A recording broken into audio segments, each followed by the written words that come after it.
Okay, OnePlus 12 ഏകദേശം ഈ ഒരു സ്മാർട്ട് ഫോൺ ഇറങ്ങിയിട്ട് ഇപ്പോൾ എക്സാക്ട്ലി ഒരു 1 ഇയർ കഴിഞ്ഞിട്ടുണ്ട്. ഒരു കംപ്ലീറ്റ്ലി ഒരു പ്രീമിയം ഫോൺ വേണം, എന്നാൽ ബാക്കിയുള്ള കമ്പനീസ് ചെയ്യുന്ന പോലെ ഒരു 1 lakh ഒന്നും കൊടുക്കാനില്ല എന്നുള്ളവർക്ക് എല്ലാവരും ചൂസ് ചെയ്യുന്ന അല്ലെങ്കിൽ എല്ലാവരും നോക്കിയിരുന്ന ഒരു സ്മാർട്ട് ഫോണാണ് OnePlus 12 എന്ന് പറയുന്നത്. സോ OnePlus 12 ആഫ്റ്റർ 1 ഇയർ ഇതെങ്ങനെയൊക്കെ പെർഫോം ചെയ്യുന്നു, അല്ലെങ്കിൽ ഇത് സ്റ്റിൽ വർത്ത് ആണോ, എങ്ങനെയാണ് ഇതിൻ്റെ കാര്യങ്ങളൊക്കെ എന്നാണ് നമ്മൾ ഇന്നത്തെ ഈ ഒരു വീഡിയോയിൽ കംപ്ലീറ്റ്ലി ചെക്ക് ചെയ്യാനായിട്ട് പോകുന്നത്.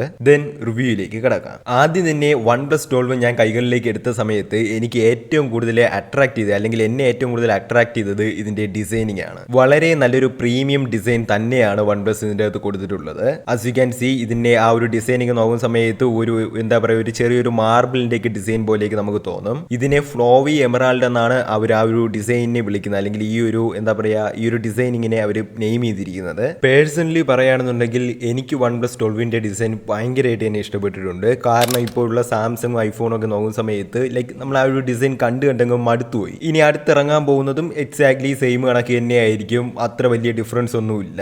എന്നാൽ OnePlus 12 ഡിസൈൻ നോക്കുന്ന സമയത്ത് ഒരു കംപ്ലീറ്റ്ലി ഒരു പ്രീമിയം ഫീൽ, അല്ലെങ്കിൽ ഒരു പ്രീമിയം ഡിസൈനിങ് നമുക്ക് ഫീൽ ചെയ്യാനായിട്ട് പറ്റും. ഇങ്ങനെ കംപ്ലീറ്റ്ലി ഒരു പ്രീമിയം ഫീൽ ആണോ എന്ന് ചോദിച്ചാൽ നമ്മൾ കൈകളിൽ എടുക്കുന്ന സമയത്ത് ചെറിയൊരു പ്രോബ്ലം ഉണ്ട്. അതായത് ഇതിന്റെ ബാക്കിലായിട്ട്, ആ ഒരു ഡിസൈനിങ്ങിന്റെ ബാക്കിലായിട്ട് ഒരുമാതിരി ഒരു ടെക്സ്ചർ കൊടുത്തിട്ടുണ്ട്, വല്ലാത്തൊരു ടെക്സ്ചർ കൊടുത്തിട്ടുണ്ട്. നമ്മൾ കൈകളിൽ എടുക്കുന്ന സമയത്ത് ഭയങ്കരമായിട്ട് ഒരു ഇറിറ്റേറ്റിംഗ് ഉണ്ടാവും, അതായത് ഒരുമാതിരി ഇക്ലി ആവുന്ന പോലെയൊക്കെ എനിക്ക് തോന്നും. ഈ ഒരു കാര്യം ഗാഡ്ജറ്റ്സ് മലയാളത്തിലെ അമൽ ബ്രോ പറയുന്നത് ഞാൻ കേട്ടിട്ടുണ്ട്. ബട്ട് എനിക്കത് അപ്പോഴും ഞാൻ വിചാരിച്ചു, അയ്യോ അതൊക്കെ എന്ത് തരത്തിലുള്ള ഒരു ഡീഗ്രേഡിങ് ആണെന്നൊക്കെ ഞാൻ വിചാരിച്ചു. ബട്ട് കൈകളിൽ എടുക്കുന്ന സമയത്ത് നമുക്ക് ഫീൽ ചെയ്യാനായിട്ട് പറ്റും, ഇത് ഭയങ്കര ഇറിറ്റേറ്റിംഗ് ആണ്. ലൈക്ക് നമ്മൾ കൈകളിൽ ഹോൾഡ് ചെയ്യാനായിട്ട് പറ്റത്തില്ല, നമുക്ക് ഒരുമാതിരി ഇക്ലി ആവുന്ന, കൈയും കാലുമൊക്കെ ഒരുമാതിരി ഇക്ലി ആവുന്ന ഒരു ഫീൽ തോന്നും. അത് ഭയങ്കരമായിട്ട് അവർ അങ്ങനെ ചെയ്യണ്ടായിരുന്നു, ലൈക്ക് ഒരു മാറ്റായിട്ട് കൊടുത്താൽ മതിയായിരുന്നു. ആ ഒരു ഒറ്റ കാര്യം മാത്രമാണ് എനിക്ക് ഇൻ ഹാൻഡ് ഫീൽഡിൽ എനിക്ക് കുറച്ചെങ്കിലും ബാഡായിട്ട് തോന്നിയത്. അപ്പാർട്ട് ഫ്രം ദാറ്റ്, ഡിസൈനിങ്ങിന്റെ കാര്യത്തിൽ ഒരു ഇഷ്യൂസും ഇല്ല. ഇനിയിപ്പോൾ നിങ്ങൾ ബിൽഡാണ് നോക്കുന്നുണ്ടെങ്കിൽ ബാക്ക് ആൻഡ് ഫ്രണ്ട് ഒരു ഗൊറില്ല ഗ്ലാസിന്റെ പ്രൊട്ടക്ഷനും വരുന്നുണ്ട്. അതുപോലെ തന്നെ ഫ്രെയിം വന്നിട്ട് ഒരു അലുമിനിയം ഫ്രെയിമാണ്, അതും കംപ്ലീറ്റ്ലി ഒരു എന്താ പറയുക, ഒരു പ്രീമിയം ഫീൽ തന്നെ തരുന്നുണ്ട്, ഡിസൈനും ആ ഒരു ബിൽഡും ഒക്കെ. അതുപോലെ തന്നെ IP65 റേറ്റിംഗ് ആണ് വരുന്നത്. 68 കൊടുക്കായിരുന്നു, എനിവേ ഇവിടെ 65 കിട്ടുന്നുള്ളൂ. അതുപോലെ തന്നെ ഇതിന്റെ വെയിറ്റ് എന്ന് പറയുന്നത് 220 gram ആണ്. അതായത് ഭയങ്കര ലൈറ്റ് വെയിറ്റ് ആയിട്ടുള്ള ഒരു സ്മാർട്ട് ഫോൺ ഒന്നും അല്ല, നമുക്ക് കുറച്ച് വെയിറ്റ് ഒക്കെ ഉണ്ട്. ഹോൾഡ് ചെയ്യുന്ന സമയത്ത് നമുക്ക് അത്യാവശ്യം വെയിറ്റും ഫീൽ ചെയ്യാനായിട്ട് പറ്റുന്നുണ്ട്. So completely designing and build നോക്കുന്ന സമയത്ത് എനിക്ക് എൻ്റെ ഒരു പേഴ്സണൽ ഒപ്പീനിയനിലായിട്ട് പറയുകയാണെന്നുണ്ടെങ്കിൽ കംപ്ലീറ്റ്ലി ഒരു പ്രീമിയം ഡിസൈൻ തന്നെയാണ്.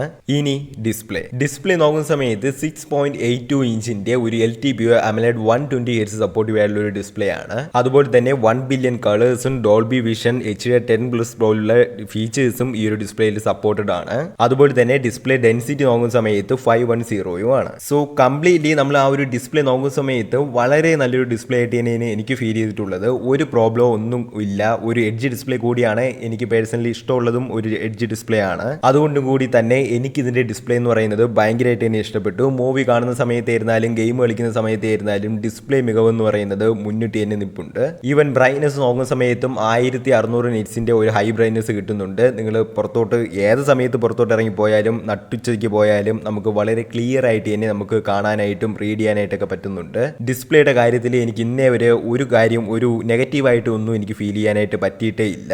ആൻഡ് ഓൾസോ 6.82 ഇഞ്ച് എന്ന് പറഞ്ഞ സമയത്ത് തന്നെ നിങ്ങൾക്ക് മനസ്സിലായി കാണും, ഈ ഒരു സ്മാർട്ട് ഫോൺ അത്യാവശ്യം നല്ല സൈസ് ഉണ്ട്. അതുകൊണ്ട് തന്നെ വൺ ഹാൻഡ് ഓപ്പറേഷൻ ഒന്നും അത്ര എളുപ്പമായിട്ട് നമുക്ക് പറ്റത്തില്ല. അത്യാവശ്യം നല്ല സൈസുള്ള ഒരു സ്മാർട്ട് ഫോണുമാണ്. അതുപോലെ തന്നെ ആ ഒരു വെയിറ്റും 220 ഗ്രാമിന്റെ വെയിറ്റും നമുക്ക് നല്ല രീതിക്ക് തന്നെ ഫീൽ ചെയ്യാനായിട്ടും പറ്റുന്നുണ്ട്. ആൻഡ് സ്പീക്കേഴ്സ് നോക്കുന്ന സമയത്ത് ഒബ്വിയസ്ലി ഒരു ഡുവൽ സ്റ്റീരിയോ സ്പീക്കേഴ്സ് ആണ് ഇതിൻ്റെ അകത്ത് കൊടുത്തിട്ടുള്ളത്. അതും വളരെ ഫേം ആയിട്ട് തന്നെ ഇതിൻ്റെ അകത്ത് വർക്ക് ആവുന്നുണ്ട്. അതായത് ആ ഒരു സൗണ്ട് ആയിരുന്നാലും ആ ഒരു സെപ്പറേഷൻ ആയിരുന്നാലും ക്വാളിറ്റിയും എല്ലാം നല്ല എന്താ പറയുക, ഒരു നല്ല രീതിക്ക് തന്നെ ഒരു പ്രീമിയം ഫീൽ തന്നെ നമുക്ക് തരുന്നുണ്ട്. ടോപ്പ് ലെവൽ സ്പീക്കർ ആണോ എന്ന് ചോദിച്ചാൽ ഒബ്വിയസ്ലി അല്ല.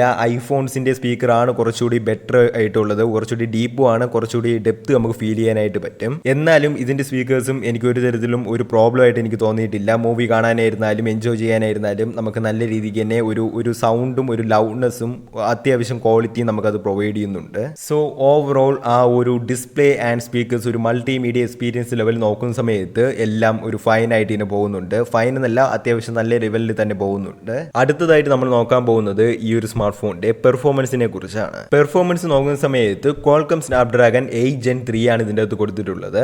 ആൻഡ് GP നോക്കുന്ന സമയത്ത് Adreno 750 ആണ്. അതുപോലെ തന്നെ എൻ്റെ കയ്യിലിരിക്കുന്ന ഈ ഒരു സ്മാർട്ട് ഫോണിന്റെ വേരിയന്റ് വേരിയന്റ് എന്ന് പറയുന്നത് 16 GB റാമും അതുപോലെ തന്നെ 512 GB റോമും ആണ്. സോ പെർഫോമൻസ് ആ ഒരു 8 Gen 3 എന്ന് കേൾക്കുന്ന സമയത്ത് തന്നെ നിങ്ങൾക്ക് മനസ്സിലാക്കാം എത്രത്തോളം പെർഫോമൻസ് കാണും ഈ ഒരു സ്മാർട്ട് ഫോണിന്. എന്ത് കാര്യം ആയിക്കോട്ടെ, നിങ്ങളിപ്പോൾ നോർമൽ യൂസോ അല്ലെങ്കിൽ ഹാർഡ് കോർ ആയിട്ട് യൂസ് ചെയ്യുന്നതോ നിങ്ങളിപ്പോൾ ഗെയിം കളിക്കുന്നതോ എന്തോ ആയിക്കോട്ടെ, വളരെ ഫൈനായിട്ട് തന്നെ എല്ലാം ഹാൻഡിൽ ചെയ്ത് പൊയ്ക്കോളും. ഒരു ഇഷ്യൂസും ഇല്ല. നിങ്ങളിപ്പം ഭയങ്കരമായിട്ട് ഇരുന്ന് ഗെയിം കളിക്കുകയാണ്, നിങ്ങൾ ഗെയിം കളിച്ചുകൊണ്ടിരിക്കുന്ന സമയത്ത് ബാക്ക് അടിച്ചിട്ട് വീണ്ടും നിങ്ങൾ വേറെ ഏതെങ്കിലും ആപ്ലിക്കേഷനിലോട്ട് കയറി, എന്നിട്ട് അതും ക്ലോസ് ചെയ്ത് വീണ്ടും ഗെയിമിലോട്ട് വന്നു. ലൈക്ക് ഇതൊന്നും ഒരു പ്രശ്നവുമില്ല. ആസ് എ ഡെയിലി ഡ്രൈവർ നമ്മൾ യൂസ് ചെയ്യുന്ന സമയത്ത് ഒരു ഇഷ്യൂ ഇല്ലാതെ വളരെ ഫേം ആയിട്ട് തന്നെ ആ ഒരു സ്മാർട്ട് ഫോൺ വർക്ക് ആവുന്നതായിട്ട് നമുക്ക് തോന്നും. വളരെ ഒരു ഫ്ലൂയിഡ് ആയിട്ടുള്ള എക്സ്പീരിയൻസ് ആണ് നമുക്ക് കിട്ടുന്നത്. ഒരു തരത്തിലുള്ള ലാഗോ കാര്യങ്ങളോ, ലാഗ് എന്ന് പറയുന്ന ഒരു സാധനം ഇതിൻ്റെ അകത്തില്ല.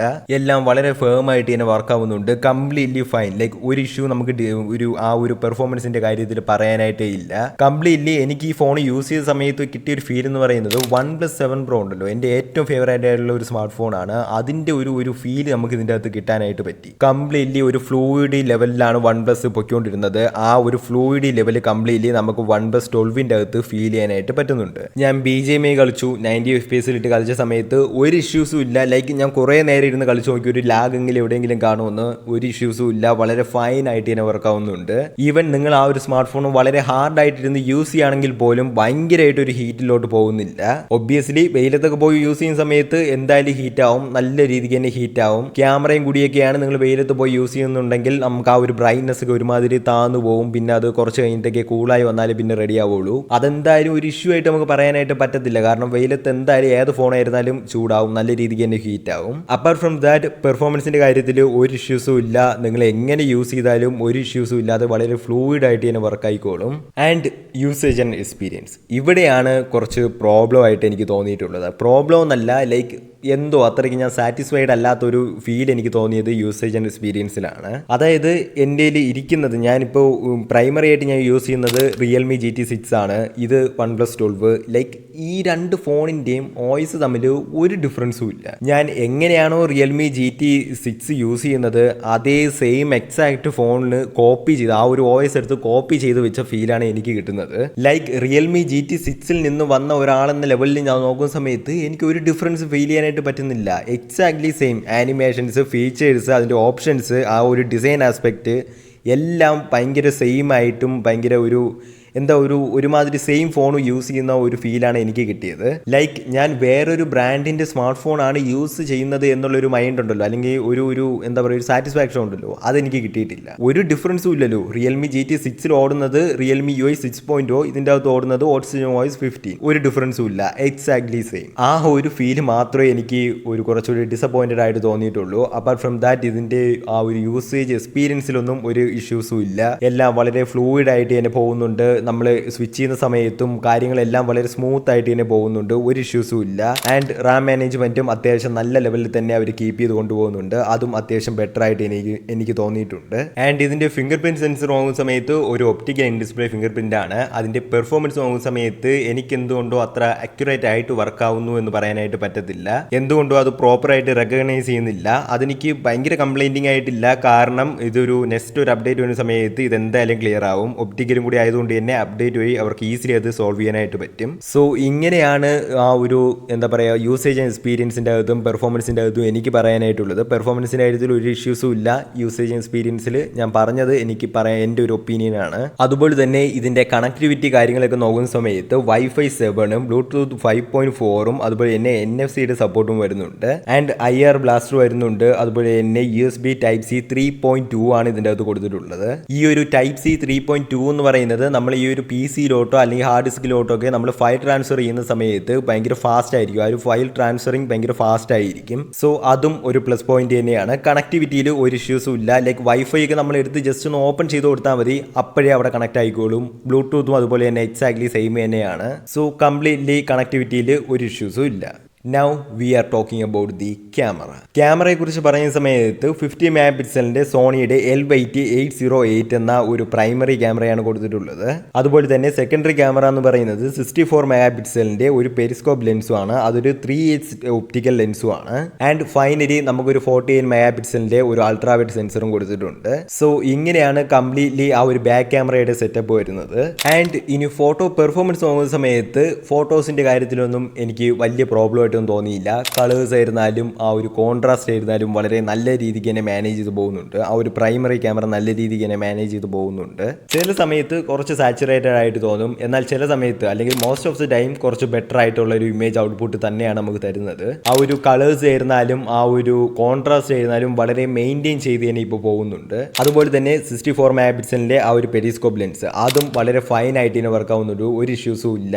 വളരെ ഡീറ്റെയിൽഡ് ആയിട്ടുള്ള ഇമേജ് ഔട്ട്പുട്ട് തന്നെയാണ് ആ ഒരു പെരിസ്കോപ്പ് ലെൻസ് നമുക്ക് തരുന്നത്. വളരെ ഡീറ്റെയിൽഡ് ആയിട്ടുള്ളതും വളരെ എന്താ പറയുക ഒരു കളർഫുൾ എങ്ങനെയാണോ നമ്മൾ പ്രൈമറിയിൽ കണ്ടത് അതേ കളേഴ്സ് തന്നെയാണ് പെരിസ്കോപ്പ് ലെൻസിനും എനിക്ക് ഫീൽ ചെയ്യാനായിട്ട് പറ്റിയത്. എസ്പെഷ്യലി എനിക്ക് ഫീൽ ചെയ്യാനായിട്ട് പറ്റിയതുണ്ടല്ലോ ആ ഒരു ഡീറ്റെയിലിംഗ് ആണ്. എത്രത്തോളം ഡീറ്റെയിൽഡ് ആണെന്ന് നമുക്ക് അറിയാനായിട്ട് പറ്റും. എസ്പെഷ്യലി നമ്മളിങ്ങനെ അടുത്ത് ഒരു ക്ലോസപ്പ് സബ്ജക്റ്റ് ഒക്കെയാണ് എടുക്കുന്നുണ്ടെങ്കിൽ നമുക്ക് ഫീൽ ചെയ്യാനായിട്ട് പറ്റും. ഭയങ്കര ഡീറ്റെയിലിംഗ് ആയിട്ടും ഭയങ്കര കിഡ്ലായിട്ടുള്ള ഇമേജ് ഔട്ട്പുട്ടാണ് തരുന്നത്. അതുപോലെ തന്നെ അൾട്രാ വൈഡ് നോക്കുന്ന സമയത്ത് 48 മെഗാ പിക്സലിൻ്റെ ഒരു അൾട്രാ വൈഡ് ആണ്. ഫോട്ടോസിൻ്റെ കാര്യത്തിൽ നല്ല വെയിലൊക്കെ ഉണ്ടെന്നുണ്ടെങ്കിൽ അത്യാവശ്യം കുഴപ്പമില്ല, നല്ല രീതിക്ക് തന്നെ നമുക്ക് ഫോട്ടോസ് കിട്ടുന്നുണ്ട്, നല്ലൊരു ഡീറ്റെയിൽഡ് ആയിട്ടുള്ള ഔട്ട്പുട്ട് തന്നെ കിട്ടുന്നുണ്ട്. എന്നാലും അൾട്രാ വൈഡ് നമുക്ക് ഒരിക്കലും ഒരു ടോപ്പ് എൻഡ് സ്മാർട്ട് ഫോണുമായിട്ട് ഒരിക്കലും കമ്പയർ ചെയ്യാനായിട്ട് പറ്റത്തില്ല. ലൈക്ക് ഈ ഒരു സെഗ്മെന്റ് ആയിരുന്നാലും അല്ലെങ്കിൽ ഒരു പ്രീമിയം സെഗ്മെന്റ് എടുക്കുന്ന സമയത്ത് അതിന്റെ അൾട്രാ വൈഡുമായിട്ട് കമ്പയർ ചെയ്യാനായിട്ട് നമുക്ക് പറ്റത്തില്ല. ആ ഒരു ലെവൽ ഓഫ് ഡീറ്റെയിലിംഗ് കാര്യങ്ങളുണ്ടല്ലോ അത് നമുക്കിവിടെ ഫീൽ ചെയ്യാനായിട്ട് പറ്റില്ല. ആൻഡ് ഇതിൻ്റെ അകത്ത് OnePlus 12ന്റെ അകത്ത് എനിക്ക് ഏറ്റവും ഇഷ്ടപ്പെട്ടത് എന്താണെന്ന് അറിയാമോ? ഇതിന്റെ പ്രോ മോഡ്. ഒബ്വിയസ്ലി നിങ്ങൾക്കറിയാം OnePlus 12 ഹാസൽബ്ലാഡുമായിട്ട് കൊളാബറേറ്റ് ചെയ്തിട്ടാണ് വരുന്നത്. അതുകൊണ്ട് തന്നെ ഇതിന്റെ പ്രോ മോഡിൽ നമുക്ക് ഒരുപാട് തരത്തിലുള്ള ഫംഗ്ഷൻസ് കൂടുതലായിട്ട് കിട്ടുന്നുണ്ട്. അതായത് നമുക്ക് ഇതിന്റെ പ്രോ മോഡിൽ തന്നെ പ്രോ മോഡ് യൂസ് ചെയ്യുന്ന സമയത്ത് തന്നെ സാച്ചുറേഷൻ കൺട്രോൾ ചെയ്യാനായിട്ട് പറ്റും, കോൺട്രാസ്റ്റ് കൺട്രോൾ ചെയ്യാനായിട്ട് പറ്റും, വിഗ്നെറ്റ് ആഡ് ചെയ്യാനായിട്ട് പറ്റും. അങ്ങനെയുള്ള ഒരുപാട് ഫീച്ചേഴ്സ് ഉണ്ട്. അതെനിക്ക് ഭയങ്കരമായിട്ട് ഇഷ്ടപ്പെട്ടിട്ടുള്ളത് കൂടിയാണ്. അത് ഭയങ്കര യൂസ്ഫുള്ളും ആണ്. അതിൻ്റെ അകത്ത് പ്രോ മോഡ് ഇട്ട് എടുത്തിട്ടുള്ള ഫോട്ടോസും അതുപോലെ തന്നെ നോർമൽ ഫോട്ടോ മോഡിലിട്ട് എടുത്തിട്ടുള്ള ഫോട്ടോസും ഇവിടെ കാണിച്ചിരിക്കാം. അപ്പോൾ നിങ്ങൾക്ക് മനസ്സിലാവും എത്രത്തോളം നല്ല രീതിക്ക് ഇതിന്റെ പ്രോ മോഡ് വർക്ക് ആവുന്നുണ്ടെന്ന്. ആൻഡ് ഇതിന്റെ പോർട്രേറ്റ് മോഡ് ആയിരുന്നാലും ഇതിൻ്റെ അകത്ത് 3x ഒപ്റ്റിക്കൽ ഉള്ളത് കൊണ്ട് തന്നെ അത്യാവശ്യം നല്ല രീതിക്കുള്ള ഒരു പോർട്രേറ്റ് നമുക്ക് കിട്ടുന്നുണ്ട്. സോ അതിന്റെ കാര്യത്തിലും ഇഷ്യൂസ് ഒന്നും തന്നെ ഇല്ല. ആൻഡ് ഇതിന്റെ മാക്സിമം സൂം എന്ന് പറയുന്നത് 120x ആണ്. നമുക്ക് ആ ഒരു 120x കൊണ്ട് നമ്മൾ ഒന്നും ചെയ്യാൻ പോകുന്നില്ല. ലൈക്ക് ഒരു യൂസ്ഫുൾ ആയിട്ടുള്ള ഫോട്ടോയും നിങ്ങൾക്ക് എടുക്കാൻ പറ്റുന്നില്ല. എന്നാലും ഒരു ഫണ്ണി ലെവൽ അല്ലെങ്കിൽ ഒരു ക്രേസി ലെവലിൽ നമുക്ക് സൂം ചെയ്തൊക്കെ നോക്കണമെന്നുണ്ടെങ്കിൽ അത് ഇതിൻ്റെ അകത്ത് പോസിബിൾ ആണ്. ആൻഡ് നൈറ്റ് ഫോട്ടോസ് നോക്കുന്ന സമയത്തും അത്യാവശ്യം ബെറ്റർ ആയിട്ടുണ്ട്. അതായത് നമുക്ക് ഭയങ്കര ലൈറ്റ് കുറവാണെന്നുണ്ടെങ്കിലും എങ്ങനെയെങ്കിലും ചെറുതായിട്ട് സബ്ജക്റ്റ് എന്താണെന്ന് കാണാനായിട്ട് പറ്റും. അതും അത്യാവശ്യം ഓക്കെ ആയിട്ട് തന്നെ എനിക്ക് ഫീൽ ചെയ്തിട്ടുണ്ട്. That is also good. And video performance നോക്കുന്ന സമയത്ത് നമുക്ക് ഇതിൻ്റെ അകത്ത് ഷൂട്ട് ചെയ്യാൻ പറ്റുന്നത് മാക്സിമം ഷൂട്ട് ചെയ്യാൻ പറ്റുന്നത് 8K 24 FPS I know 8K 24 FPS ആരും അങ്ങനെ വലുതായിട്ട് ഷൂട്ട് ചെയ്യാനൊന്നും പോകുന്നില്ല. അതുകൊണ്ട് തന്നെ 4K 30 FPS ഫൂട്ടേജ് ഞാൻ ഇവിടെ കാണിച്ചിരിക്കാം. ആ ഒരു വീഡിയോ കാണുന്ന സമയത്ത് നിങ്ങൾക്ക് മനസ്സിലാവും എത്രത്തോളം നല്ലൊരു വീഡിയോ ഔട്ട്പുട്ട് ഈ ഒരു സ്മാർട്ട് ഫോൺ നമുക്ക് പ്രൊവൈഡ് ചെയ്യുന്നുണ്ടെന്ന്. ലൈക്ക് കളേഴ്സ് ആയിരുന്നാലും ഡീറ്റെയിൽസ് ആയിരുന്നാലും വളരെ പെർഫെക്റ്റ് ആയിട്ട് തന്നെ വർക്ക് ആവുന്നുണ്ട്. എസ്പെഷ്യലി നമുക്ക് ആ ഒരു പ്രൈമറിയിലും ആ ഒരു പെരിസ്കോപ്പ് ലെൻസിലും ആ ഒരു OISന്റെ സപ്പോർട്ട് വരുന്നത് കൊണ്ട് തന്നെ വളരെ ഫ്ലൂയിഡ് ആയിട്ടുള്ള ഒരു സ്റ്റെബിലൈസേഷൻ കിട്ടുന്നുണ്ട്. പ്രൈമറി ക്യാമറ വെച്ച് ഞാൻ മൂവ് ചെയ്ത സമയത്ത് അല്ലെങ്കിൽ വണ്ടിയിലിരുന്ന് ഇങ്ങനെ പൊയ്ക്കൊണ്ടിരുന്ന സമയത്ത് എനിക്ക് ഫീൽ ചെയ്തത് ഭയങ്കര ഷേക്കി ആയിട്ട് എനിക്ക് ഫീൽ ചെയ്തു. ബട്ട് ആ ഒരു പ്രിവ്യൂവിൽ മാത്രമേ അങ്ങനെ ഫീൽ ചെയ്യാനായിട്ട് പറ്റത്തുള്ളൂ. വീഡിയോ നമ്മൾ എടുത്തു കഴിഞ്ഞ് ഓപ്പൺ ചെയ്ത് നോക്കുന്ന സമയത്ത് ഭയങ്കര സ്റ്റേബിൾ ആയിരിക്കും, ഭയങ്കര ഫ്ലൂയിഡ് ആയിട്ട് തന്നെ ഭയങ്കര സ്മൂത്ത് ആയിട്ട് തന്നെ പോകുന്നുണ്ട്. ഒരു ഇഷ്യൂസോ കാര്യങ്ങളോ ജേർക്കിങ്ങും കാര്യങ്ങളോ ഒന്നും എനിക്ക് വലുതായിട്ട് ഫീൽ ചെയ്യാനായിട്ട് പറ്റിയിട്ടില്ല.